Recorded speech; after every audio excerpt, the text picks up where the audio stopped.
It was almost 8:47 p.m. when I realized I wasn't alone.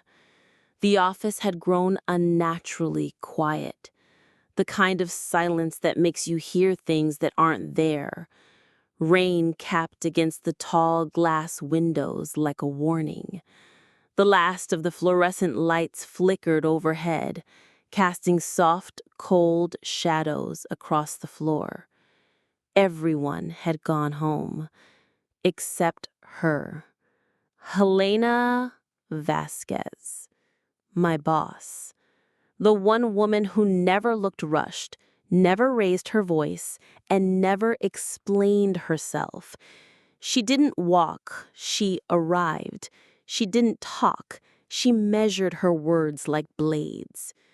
I was the newest assistant on the floor, 2 months in, still learning where the real power moved, still pretending to not notice how she watched me. But tonight, she wasn't pretending. I had stayed behind to catch up on reports. At least that's what I told myself.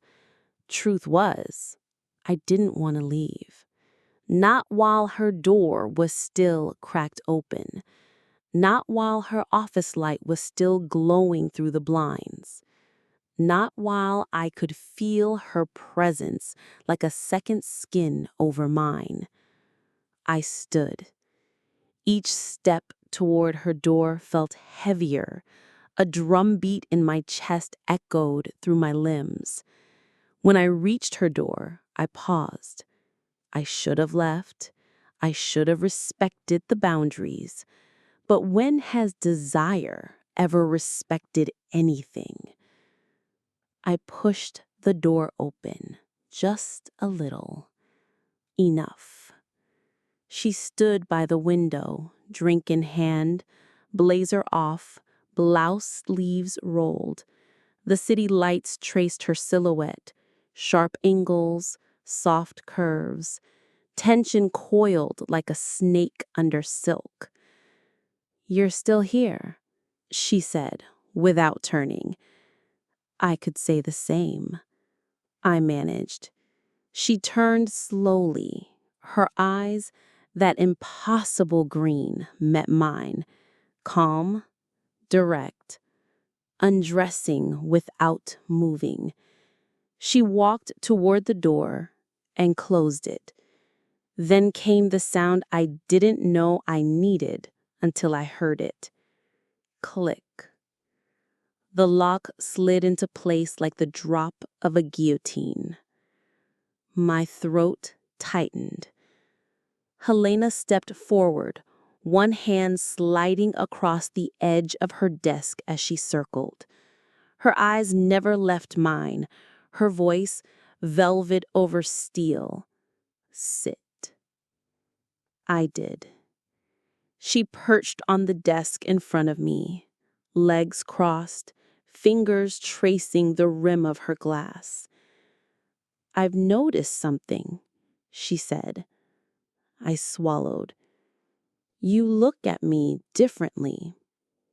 I tried to speak, but her gaze pins the words in my throat. "I don't mind," she added. "You're not the first, but you're the only one who doesn't look away." I should have. God, I should have. But I didn't. She leaned forward, close enough for her scent to hit me, smoky jasmine and something dangerous underneath. "Do you know how long I've been waiting for you to make a move?" Her breath hit my skin like heat. "You didn't," she whispered. "So I did." She reached up and brushed a strand of hair from my cheek, fingertips cold, intention warm. Time stopped. My pulse didn't. "I don't want to be careful tonight," she said, and I believed her. She stood, walked behind me. I felt not heard her footsteps. I felt her gaze on my neck, then a hand, not on skin, on the back of the chair. Her breath at my ear. I watched you for weeks, the way you hesitate, the way you try to hide what you feel, but your body betrays you. My body pain trembled. Then her voice, low, deliberate. Take a breath. I did. Now hold it. I did. Don't move. She walked around again and stood in front of me, close, too close. She leaned in, lips almost touching.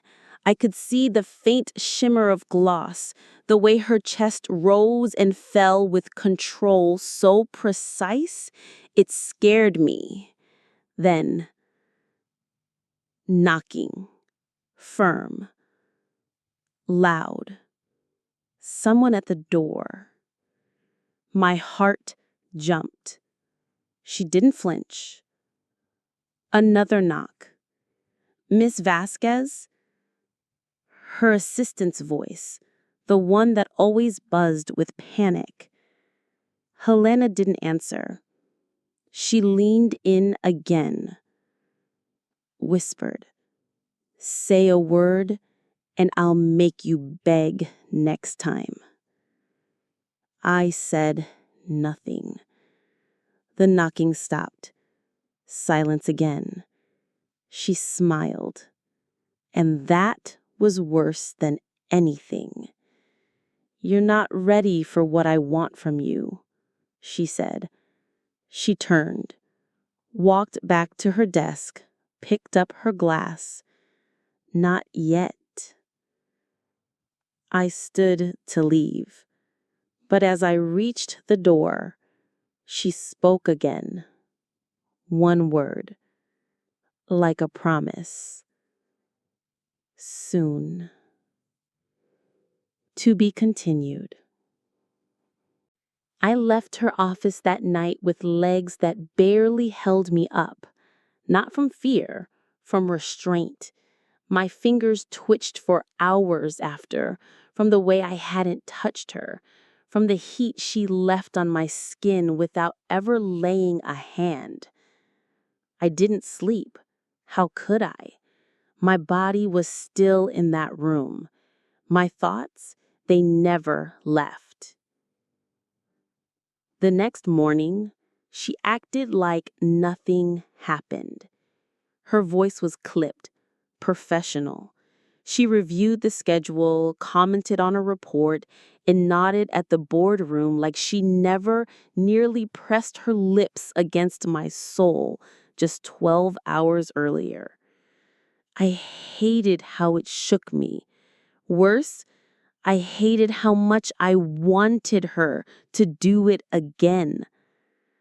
Helena didn't avoid me. That wasn't her style. She used me. She called me in to discuss client updates. Twice that week. Both times she stood too close. She never touched, never crossed the line, but she made sure I was aware of where the line was and exactly how close she could come without stepping over. Once, she handed me a file, her fingers grazed mine, and I dropped it. She smiled without smiling and said, "Careful, you look flammable." On Friday, I stayed late again. I told myself it was for work, but we both knew. She called me into her office at 9:03 p.m. She was alone, again. Same blouse, different color, crimson this time. Her lipstick matched. There was jazz playing softly in the background, something low and smoky. She closed the blinds. Do you know what I hate, Clara? I shook my head. She walked around the desk and handed me a glass. I didn't ask what it was. Waiting, she said. Waiting for someone to be brave enough to take what they want. She sipped, then walked over to me, slowly. My glass shook slightly in my hand. She leaned in, took the glass from my fingers, set it down, then touched my jaw. Finally. Her hand was warm, confident.